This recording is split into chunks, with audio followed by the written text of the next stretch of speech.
শীতকালের একটি অন্যতম সুস্বাদু রেসিপি হলো চুষি পিঠা। এই পিঠা দুরকমভাবে বানানো যায়। আমি এখানে চালের গুঁড়ো দিয়েই বানিয়েছি, অনেকে আবার সুজি দিয়েও বানিয়ে থাকেন। বাই দ্য ওয়ে, হাই, আমি Puja. Welcome to my channel Puja's cooking corner.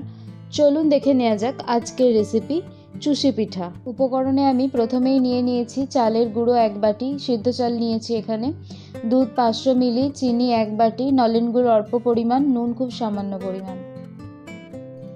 প্রথমে আমি গ্যাস অন করে কড়াই বসিয়ে দিয়েছি। এরপর আমি 500 মিলি দুধটা কড়াইয়ের মধ্যে ঢেলে দিচ্ছি এবং ঢেলে দিয়ে বেশ কিছুক্ষণ ধরে ভালোভাবে ফুটিয়ে নেব, যাতে দুধটা ঘন হয়ে আসে। অন্যদিকে একটি পাত্রে সিদ্ধ চালের গুঁড়ো 1 বাটি নিয়েছি, তাতে স্বাদ মতো নুন মিশিয়ে অল্প অল্প করে গরম জল দিয়ে ভালো করে মেখে নেব।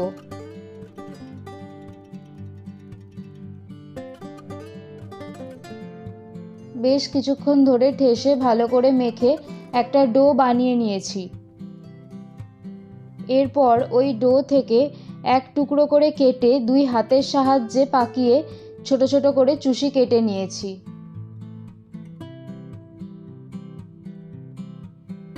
অন্যদিকে দুধটা ফুটে ঘন হয়ে এলে 2 টুকরো এলাচ ফেলে দিয়ে আমি আর একবার ভালো করে ফুটিয়ে চুষিগুলো দিয়ে দেব।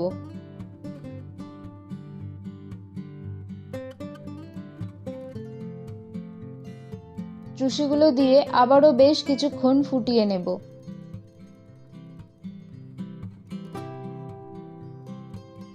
কিছুক্ষণ পর আমি পরিমাণ মতো চিনি দিয়ে দেব।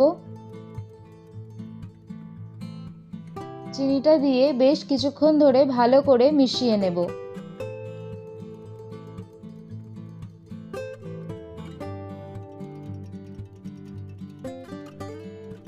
এরপর ভালোভাবে ফুটে এলেই আমি গ্যাসটা বন্ধ করে দেব এবং উপর থেকে নলেন গুড় দিয়ে দেব।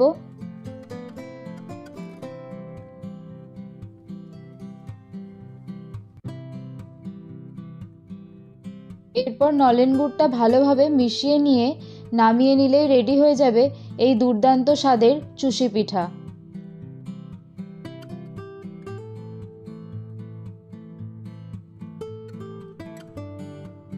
অসংখ্য ধন্যবাদ ভিডিওটি দেখার জন্য। এরকম আরও ভালো ভালো রেসিপি পেতে আমার ভিডিওটি লাইক করে চ্যানেলটি সাবস্ক্রাইব করে রাখুন। ধন্যবাদ, ভালো থাকবেন, সুস্থ থাকবেন।